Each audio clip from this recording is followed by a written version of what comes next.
Eagles, your daily Philadelphia Eagles podcast. Part of the Locked On Podcast Network, your team every day.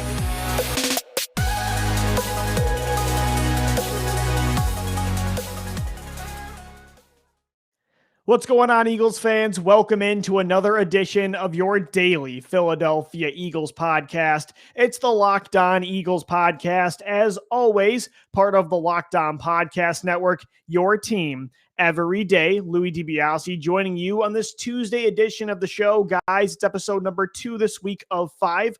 Download it into your phone wherever you subscribe to the podcast. You can be on Google, on Odyssey, Apple, Spotify, Stitcher, you name it, we're available all throughout the week, Monday through Friday. We are your only daily Philadelphia Eagles podcast, and now we're available on YouTube as well. All of our videos, all of our shows now in video form on YouTube, youtube.com. Subscribe to our Locked On Eagles channel for also some exclusive videos that are only on YouTube. Let's see, what other plugs do I got for you today? Follow us on Twitter at Locked On Birds, at DiBiase LOE, and my co-host Gino Camilleri, he's on Twitter at GC24_football. Gino has the day off today. He's working on an NFC East crossover with the others from the NFC East, Locked On Giants, Locked On Washington, and Locked On Cowboys. So that will be dropping. Keep a lookout for that in the next week or two. And speaking of crossing over with the NFC East,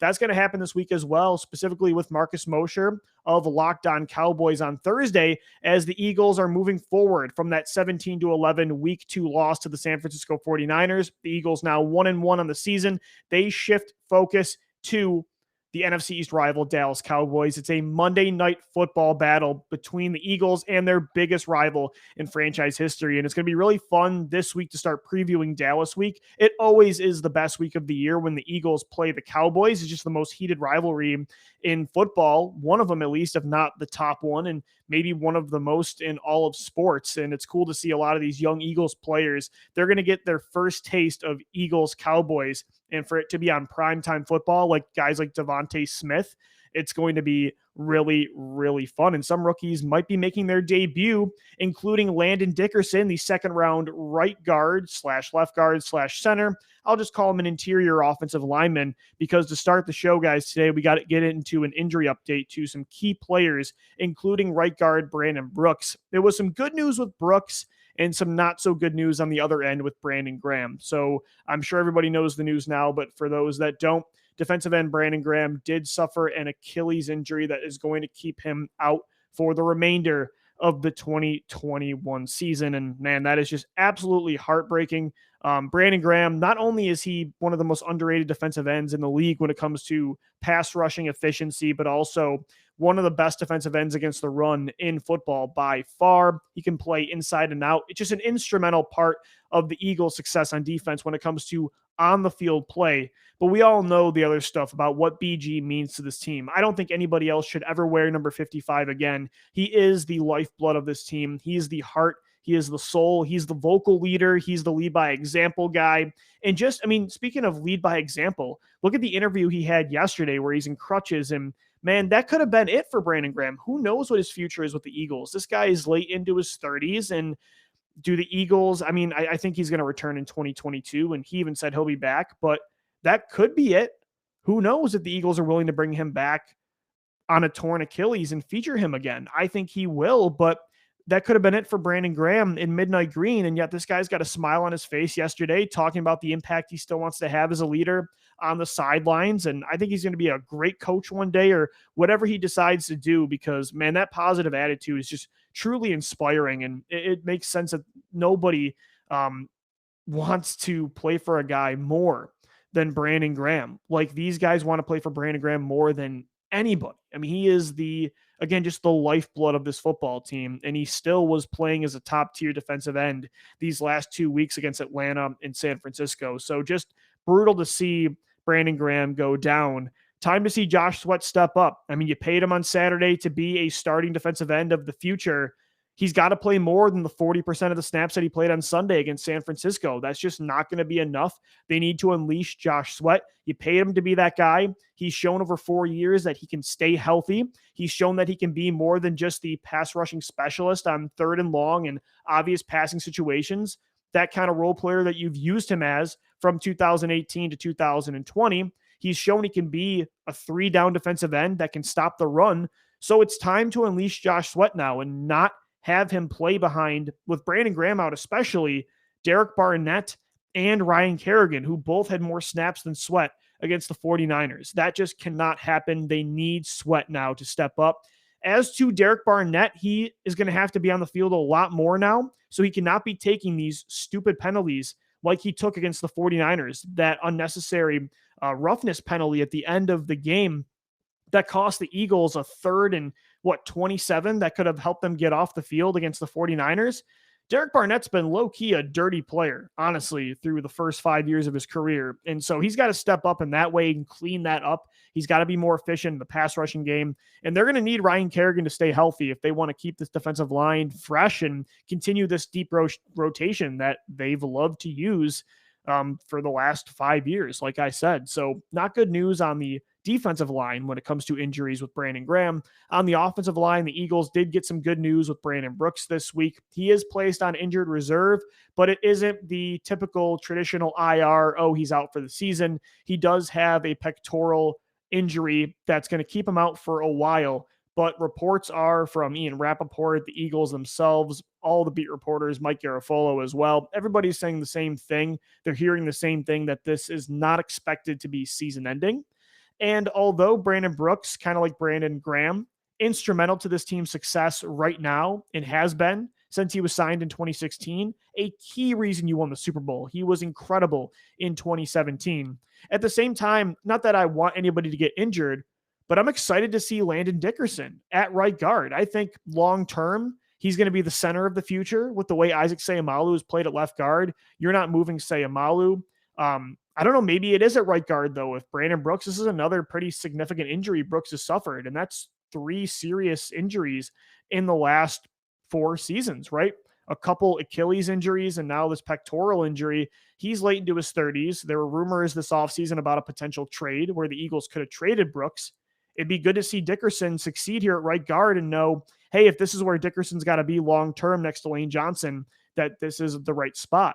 But at the same time, I think Dickerson right now, I would pencil him in as the center after Jason Kelce retires.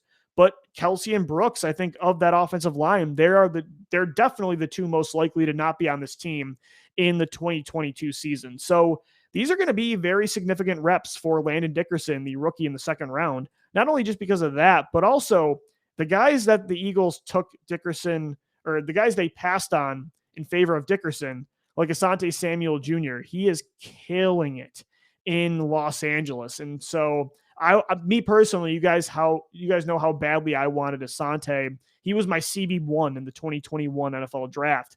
It would be nice for me, my peace of mind, to know, okay, yeah, the Eagles didn't get Asante, but they did get a long-term offensive line piece that's really good. That would be good peace of mind for me. So hopefully Dickerson cleans up some of the pass rushing mistakes he made on Sunday. I didn't think he looked terrible coming off injuries. He was going to be rusty, but I thought he could definitely be better. And these are going to be crucial reps.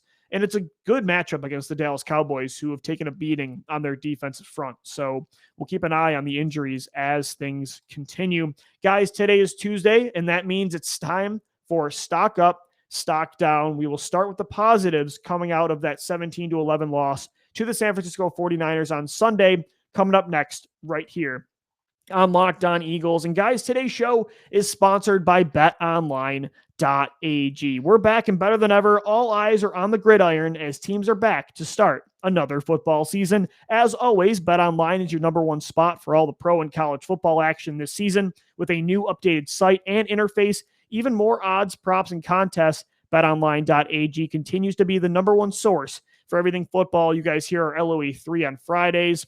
You can make player props like individuals on Quez Watkins. I mean, how cool is that? There's so much more to choose from for you gamblers out there on betonline.ag compared to other platforms. Head to the website or use your mobile device to sign up today and receive your 100% welcome bonus. That's double your initial deposit just for signing up. Don't forget to use the promo code NFL100. From football, basketball, boxing, right to your favorite Vegas casino games, don't wait to take advantage of all the amazing offers available for the 2021 season. BetOnline, your online sportsbook experts. All right, Eagles fans, welcome back into this Tuesday edition of your daily Philadelphia Eagles podcast. It's Locked On Eagles. Louis DiBiase joining you. Let's get into Stock Up, Stock Down Week 2 edition. Who thrived and who struggled against the San Francisco 49ers on Sunday? I think there were more negatives than positives in the loss. I think that tends to be the case. But I think there were definitely some positives from that game. And let's start with the positives. We used to be known as the Positivity Pod until the 2020 offseason happened. I'm sure we are not seen as that anymore. But we tend to like to be optimistic. We prefer to be optimistic on this show. So let's start with what players shined in that loss to the 49ers. And number one, Jayvon Hargrave, multiple tackles for a loss for the second straight week, just disruptive in the backfield against the run, consistently got to Jimmy Garoppolo throughout the fourth quarter, the third quarter, the second quarter, and the first. I'm not sure why I went in that order, but you guys know what I mean. The entire game is what I'm trying to say. Jayvon Hargrave has been, to me, he is PFF's third highest interior defensive lineman graded right now through 2 weeks. I personally feel like he's been the best defensive tackle in football. Maybe, I don't want to say the best defensive lineman, but man, he is close. He's been better than Fletcher Cox. He was better than Brandon Graham before the injury. He's been better than Josh Sweat. He's been better than Derek Barnett. He's been the Eagles' best defensive player. And outside of maybe Jordan Mailata, I would say through 2 weeks, he's been your best overall player. This is the guy they paid from the Pittsburgh Steelers last offseason, and I think more. I did not expect Hargrave, even at his highest level, to be this kind of disruptive force in both areas of the game. But he has been, and that is so huge. I remember the first big play, the tackle for a loss to start the game against San Francisco, where he guessed the snap count perfectly. Like, you could not have timed it. I thought he jumped off sides, but it was like perfect timing, rips through the guard and brings down the running back for a loss. Hargrave has been everything you could want. And it kind of confirms last year's concerns about this being a bust of a signing. More had to do with the COVID-like offseason, the injuries Hargrave suffered. This year, he's reaping the benefits of being in that deep defensive line, and he has been the best one so far. And that continued from Atlanta to San Francisco. Hargrave has been so good. And that's good too, because of all those guys, like outside of Josh Sweat, he's the other long-term piece that you can rely on, right? This is a guy that's in his prime. He's locked up with the Eagles on that contract that he signed last year. When you look at it, Brandon Graham now coming off this Achilles injury, who knows what his history, or I should say his future, is going to be. Fletcher Cox, still a staple of this defense and this team, and one of the best players still in the league at his position, but he's got the highest cap number of any player on this football team, and he's not playing at an elite level. He's still a very good player, but is he worth the cap number at some point? Is that something you consider? I think Fletcher Cox is here for a while still, especially after that restructure. That kind of confirms he will be, but there's more questions to Cox if there's like a trade type of situation that could come about. Then you got Derek Barnett. He's a free agent this year. Josh Sweat and Jayvon Hargrave, like right now, they're the pieces are going to be here for more than just one more season.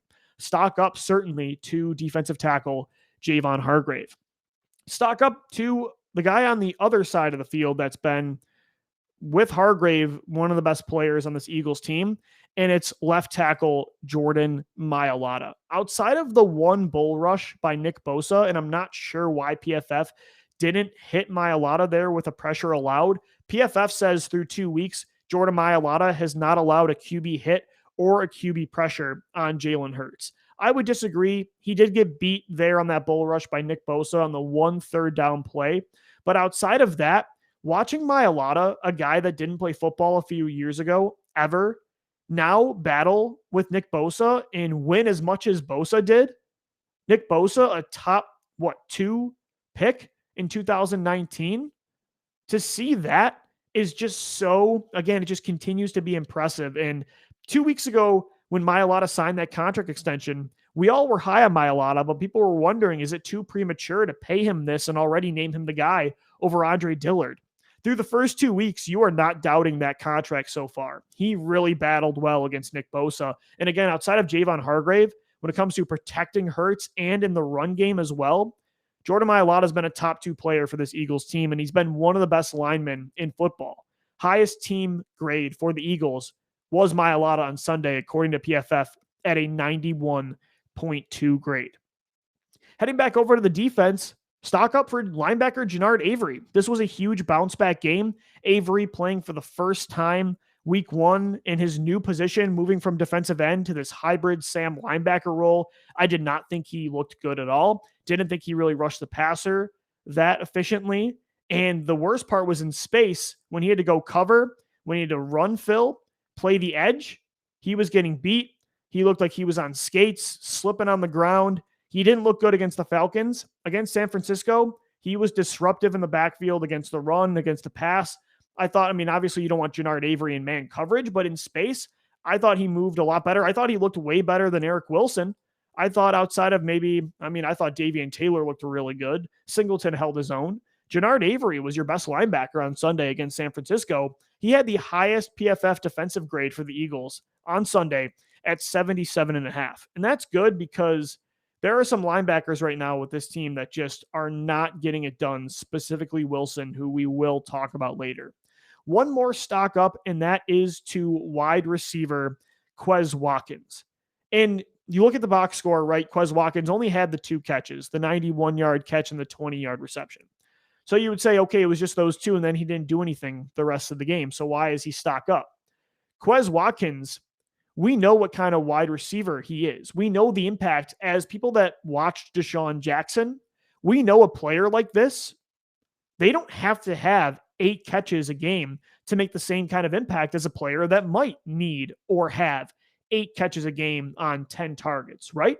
Quez Watkins, 1 or 2 plays can be worth, again, Quez Watkins on Sunday, those 2 catches were worth more to me than the majority of the time the 7 catches that Jordan Matthews had from 2014 to 2016. You know what I mean? It's not always about quantity. It's about quality. And when you have a 91-yard reception and the other one's a 20-plus yard catch, it just feels like every time Watkins touches the ball, it turns into a big play. The screen pass for a touchdown last year against the Arizona Cardinals. He had another deep play against the Dallas Cowboys. If Jalen Hurts didn't miss him week 17 against Washington in the back of the end zone, right? A play we pointed to a lot this offseason when we talked about Jalen Hurts' arm strength or lack thereof. That would have been a Quez Watkins touchdown. You see this year in the preseason, week 1 against Pittsburgh, 76-yard screen pass to the house. Jalen Hurts just overthrew him on what would have been like a 90-yard touchdown. Then today, the 91-yard reception, or I should say Sunday, the 20-plus yarder. This guy is a walking bucket. Like he is, anytime he touches the ball, this is what happens.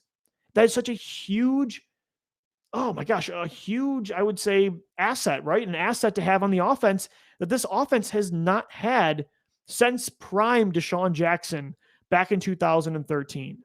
Or maybe Jeremy Maclin in 2014. But no, not even Maclin. He was not this kind of player.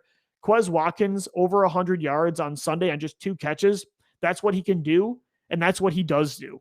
This looks like an absolute steal of a pick they got back in day 3 of the 2020 NFL Draft.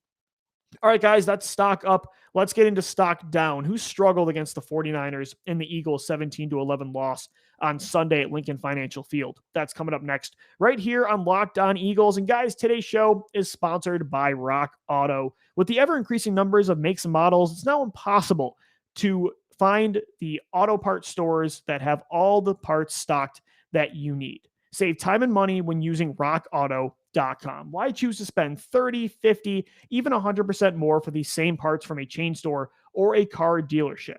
Rock Auto is a family business. They've been serving do-it-yourselfers for over 20 years, and their prices, they're reliably low for everybody, and they have everything you need, from brake parts to tail lamps, motor oil, and even new carpet. Go explore their easy-to-use website today to find the solution to your auto part needs. Head over to rockauto.com right now. See all the parts available for your car, your truck, your baby, basically. I know how some of you guys are with your cars and your trucks. And make sure at rockauto.com you write down Locked On in there. How did you hear about us box? So they know that we sent you. Amazing selection, reliably low prices, all the parts your car will ever need at rockauto.com. Guys, today's show is also sponsored by DirecTV Stream. Does this sound familiar? You've got one device that lets you catch the game live, another that lets you stream your favorite shows. You're working past the sports highlights on your phone. You've got your neighbor's best friend's login for the good stuff. Well, I want to tell you about a simple way to get all that entertainment you love without the hassle, and a great way to finally get your TV together. It's called DirecTV Stream, and it brings your live TV and on-demand favorites together like never before, so you can watch your favorite sports, movies, and shows all in one place. That means no more juggling remotes and no need to buy another device ever again. And the best part, there's no annual contract. So get rid of the clutter and the confusion and get your TV together with DirecTV Stream. You can learn more at directtv.com. That's directtv.com. Compatible devices required. Content varies by package. All right, Eagles fans, welcome back into this Tuesday edition of your daily and only daily Philadelphia Eagles podcast. It's Locked On Eagles. Louis DiBiase joining you. We've got 3 more shows this week. So again, be sure to subscribe to the podcast wherever you get your audio, and also make sure to subscribe on YouTube so you can see this beautiful face. I'm always wearing random jerseys, different hats, my Locked On hat. This one's from the 2017 NFL draft when they drafted Derek Barnett. Speaking of which, we're getting into stock down for Derek Barnett. And I'm not going to get more into it with Barnett, but for all the reasons I said in segment 1, I mean, just Josh Sweat needs to play more than Barnett. And it's not just the dirty plays Barnett costs you with these penalties, but he just is not consistent enough for a guy that's a top 15 pick. It's tough to really define what a bust is in an NFL draft. Like, do you consider Nelson Aguilar a bust? Like, he's a good player in the NFL. He caught 9 balls in a Super Bowl for you, in a Super Bowl win. He was huge in the 2 deepest runs you've had in recent years in 2017 and 2018. But then you consider draft value. Like, if Nelson Aguilar was picked where he was, like if Nelson Aguilar was a 2nd or 3rd round pick, that would be seen as a good pick. So I don't know. It kind of varies. I wouldn't consider him a bust, but I wouldn't say he met the value of or I should say Nelson Aguilar did. But like Derek Barnett, is he a bust? I don't think so. Like, he's gotten at least 5 sacks a year. He's a reliable starter, high floor, good against the run. But has he met the value of his pick? Right? I think there's a difference there. No, would be the answer. Josh Sweat is a 4th round pick, and that's a guy that you would have took in the 1st round, and you see that continued growth and a high ceiling, and a guy you give a contract extension to. Ideally, you would have wanted that to be Derek Barnett, but it is Josh Sweat. So stock down definitely for Derek Barnett. He's going to have to step up, not even just, with Brandon Graham down if he wants a contract with the Eagles, but just in general to show the NFL. Because I feel like the Eagles paying Josh Sweat, the writing's on the wall, or at least it was before this Graham injury. Now, who knows if Barnett plays well? Will they pay Derek Barnett too? I think it's a possibility. We could see. Stock down here as well for head coach Nick Sirianni. Nick Sirianni, I'm glad he's self-aware, unlike past Eagles coaches. Chip Kelly. I feel like we dig on Chip Kelly at least once a show, but it's a tradition that we got to continue here on LOE. At least Nick Sirianni is self-aware, because his play calling on Sunday, it wasn't good. Especially the red zone work after that Quez Watkins bomb, where you're on the 1 yard line and you have 4 chances just to punch it in. All you need is Jalen Hurts to go up the middle 4 times. And that offensive line eventually was going to get a push. Like, trust your big men up front. Yeah, San Francisco's defensive line, really, really good. But you have one of the best, if not the best, offensive line in football. You don't think they can push a yard forward for Jalen Hurts once? All they got to do is go 1 of 4 and not suffer a big-time loss in one of those 4 plays. And yet, all 3 plays for the Eagles, or all 4 plays, they rolled to the right, they cut the field in half, making it harder on themselves. And not only that, but each time they did that, outside of the run with Jalen Hurts, the 3 passing attempts, you only had 1 passing target out there. And the Philly, by the way, that play actually made me mad. Like, I don't know. And it's not because it didn't work. It's, for me, that play holds a lot of value in the Philadelphia. Like, that is the most popular play in Eagles history. It is the most important play in Eagles history. And I feel like the more and more they use it, the less and less value it's going to have. And it bothers me too, because this is not the era of Eagles football that made that play. Keep it in the past. You guys weren't there. You haven't earned the right to call that play yet.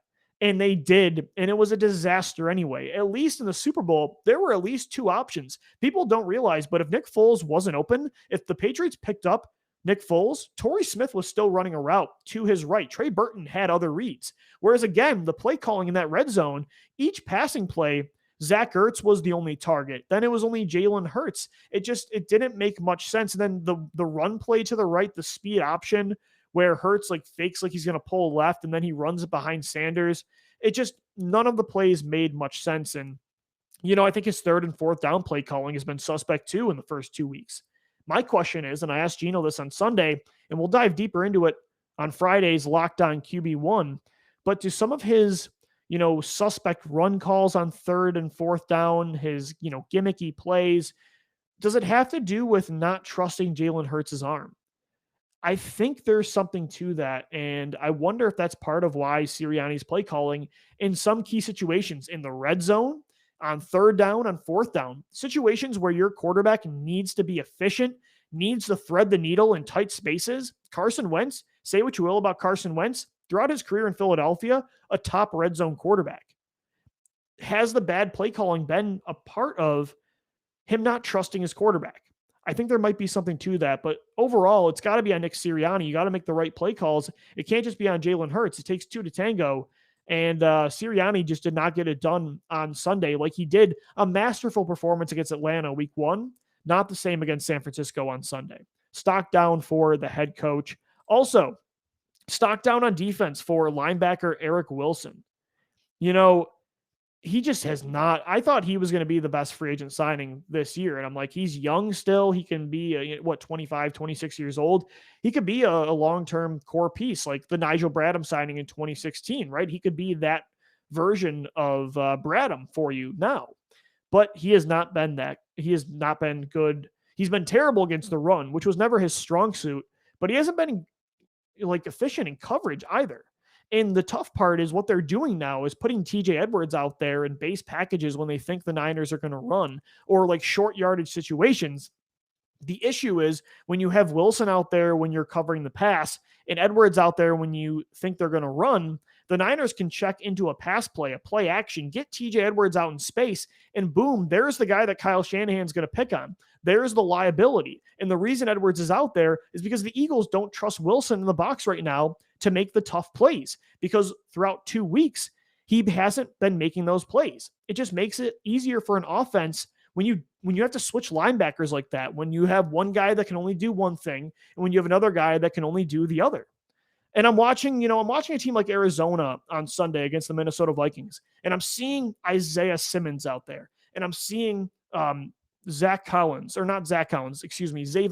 right? Their first round pick from, I forget what college he went to, but he was in the first round. And it's these two unicorn linebackers, right? That just giants with huge wingspans, great speed, hit power. They can thrive in coverage against these unicorn tight ends. They can play in the box against the run. They can do it all. When you don't have that kind of player at linebacker or at safety right now, the Eagles defense has been great. Don't get me wrong. Through 2 weeks, they've allowed the second fewest points, only behind the Carolina Panthers. So it's not like it's a huge issue right now, but the Eagles don't have that Malcolm Jenkins type of player right now, that do-it-all Swiss Army knife at either linebacker or safety. And that's a player that it makes everything else it makes things so much more flexible for you on defense when you have that player. And that's something I'm really going to be watching in the 2022 NFL draft, to see if the Eagles try to get that caliber, that style of player with one of their many picks in the first 2 rounds. Because Eric Wilson, so far, it's only been 2 games. He's not getting it done against the run or the pass, and coverage was supposed to be his strong suit.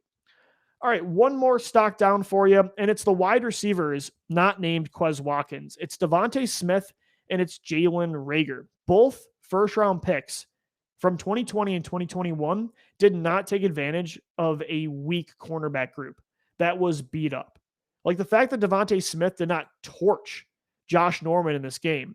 The fact that Jalen Reagor stepped out on that touchdown pass and really was a non-factor outside of that one play is pretty disappointing. Like these guys are not Quez Watkins.